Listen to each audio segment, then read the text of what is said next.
Hello বন্ধুরা, তোমরা কেমন আছো? আলহামদুলিল্লাহ আমি অনেক ভালো আছি। তো বন্ধুরা, তোমাদেরকে সব সময় আমি বলি যে প্রথমে লেখা শুরু করার সময় সব নিচে যে এই রাউন্ডটা চলে আসে সেটা কিন্তু হওয়ার মতো।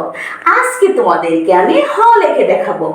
হ লিখতে গেলে তোমাদেরকে প্রথমে কি করতে হবে, চলো চলো আমরা বোর্ডের মাধ্যমে লিখে দেখাবো। এখানে দেখো আমি লিখেছি এসো ব্যঞ্জন বর্ণ শিখি। আজকে আমরা শিখব হ। হ লিখতে গেলে প্রথমে তোমাকে কি করতে হবে, পূর্ণমাত্রা দিতে হবে। তো চলো বন্ধুরা, আর দেরি না করে তোমরা খাতা কলম নিয়ে লেখা প্র্যাকটিস করো। দেখো বন্ধুরা, আমি প্রথমে মাত্রা দিয়ে নিব। আমি মাত্রা দিয়ে দিয়েছি বন্ধুরা। তারপর মাত্রার মাঝখান থেকে এভাবে একটা গোল দিব।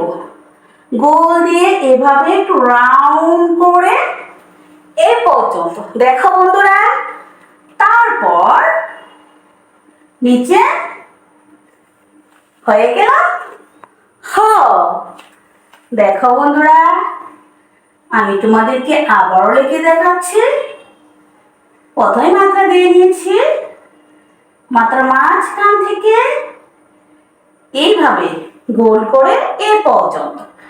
তারপর এখানে এভাবে হয়ে গেল হ। দেখো বন্ধুরা, আমি আবারও লিখছি। হ লেখা খুব সহজ, আর যতগুলো ব্যঞ্জন বর্ণ আছে সবগুলো লিখতে গেলে তোমাকে এই নিচে এই অংশটা ব্যবহার করতে হবে।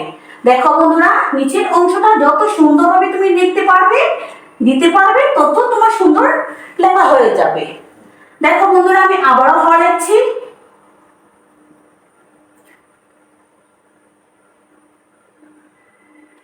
তারপর এখানে এই কনসেপ্টটা যত সুন্দর হবে তত তোমার লেখা সুন্দর হবে। তাহলে বন্ধুরা, তোমরা যারা এখনো কানিজ ফাতেমা পেজ ইউটিউব চ্যানেলটা এখনো সাবস্ক্রাইব করো নাই, তোমরা প্লিজ ইউটিউব চ্যানেলটা এখনো সাবস্ক্রাইব করে ফেলো। আর আমার ভিডিওতে লাইক করো, কমেন্ট করো, বেশি বেশি শেয়ার করে দাও, যাতে করে তোমার অন্য বন্ধুরা দেখতে পারে। তাহলে বন্ধুরা, আজকের ক্লাস এই পর্যন্তই। তোমরা পরবর্তী নতুন একটা ক্লাস নিয়ে তোমাদের সামনে আমি উপস্থিত হব। এ পর্যন্ত তোমরা অনেক ভালো থাকো, সুস্থ থাকো। আল্লাহ হাফেজ।